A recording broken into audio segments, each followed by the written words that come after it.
Thanks for joining us from the Ohio AgNet, voice you know with the news you trust studio, sponsored by the Family Forest Carbon Program, where we help family forest owners get paid to improve the health of their woods. Taking a glance outside, cloudy skies, 50 degrees on the barn thermometer. Back on Tuesday, I had hopes of getting back in the field, but it started raining in the morning, and it really has been raining on and off ever since. We have about 1.25 inches in the gauge since that time. It is still soggy and going to be a while till we can make some wheels turn. This quick reminder, the Ohio Soybean Council invites you to learn more about biodiesel and how this cleaner, efficient fuel boosts engine life, adds value to soybeans, and drives real savings for farmers. Visit soyohio.org to learn more. Taking a quick look at your agricultural headlines, the USDA's May 1 cattle on feed report comes out tomorrow, and it's expected to be neutral to somewhat bullish. Lately, the biggest concern has been the industry's placements, and following last month's jump in placements, seeing a decline in those numbers will likely sit well with traders. Aside from seeing fewer cattle marketed in sale barns in April, the other major factor affecting placements at this point has been the reduced imports of feeder cattle from Mexico. Now, tomorrow's report will likely be viewed as favorable by the market, but with the markets closed on Monday for the Memorial Day holiday, it's not likely that that report will have much effect on the cattle marketplace until Tuesday.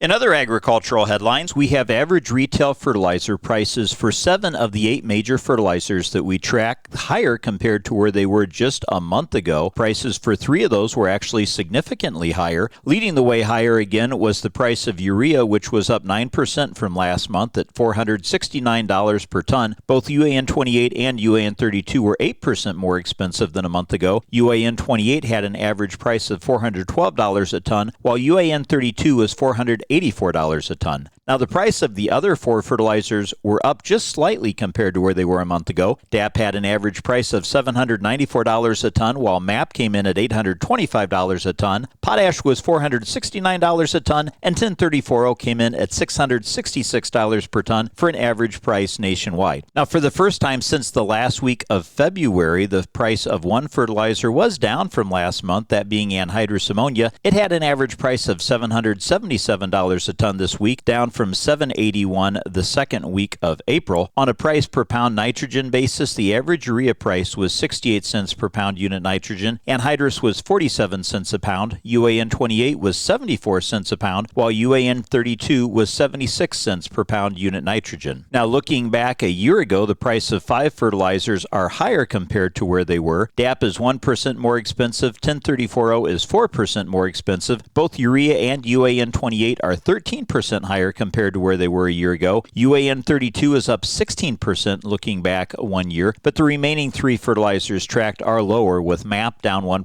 anhydrous 2% less expensive, and potash coming in 8% lower to where it was a year ago. Now, researchers around the world are exploring innovative fertilizer technologies while minimizing environmental impacts, which could change crop nutrition, according to an article from Fertilizer Daily. However, research gaps exist and must be addressed before widespread adoption can take place. Among the new technologies is the nano fertilizers. These are made up of ultra-small particles designed to enhance nutrient uptake or control release and have shown positive effects in lab settings. However, researchers caution that the behavior of nano fertilizers in actual soil environments remains poorly understood and more research needs to be completed. The novel fertilizers have potential to improve nutrient use efficiency, but the science is still catching up with the marketplace claims, according to Allison Thornton. She's the lead author of the review of the study. Well, let's get a check now on your Thursday weather forecast, brought to us by Seed Consultants. Simply better performance. Online at seedconsultants.com. Clouds lingering through the rest of the afternoon, but moisture seems to be trying to dissipate. I'm Chief Meteorologist Ryan Martin. Let's take a look at that forecast update. We're still dealing with wraparound backside moisture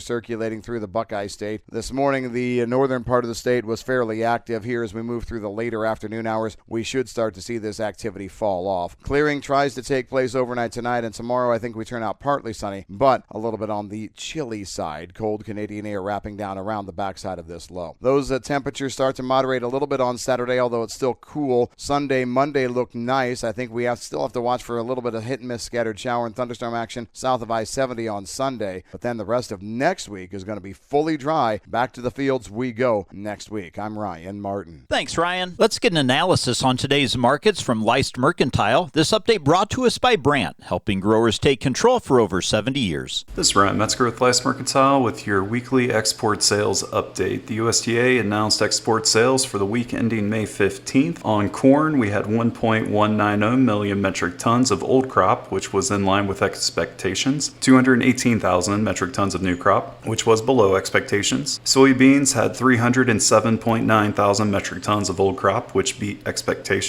and 15,000 metric tons of new crop, which was well below expectations. On wheat, we had cancellations of old crop wheat at 13,000 metric tons. That was in line with expectations. And then we had 882,000 metric tons of new crop wheat sales, well ahead of expectations. Thanks, Ryan. Let's take a look now at your markets brought to us by Seed Consultants. Simply better performance online at seedconsultants.com. December new crop corn is trading down 3/4 of a penny at $4.54 3/4. November beans up 1.5 pennies at $10.53 3/4, and wheat for July down 5.5 cents at $5.43 3/4. This is the Ohio AgNet.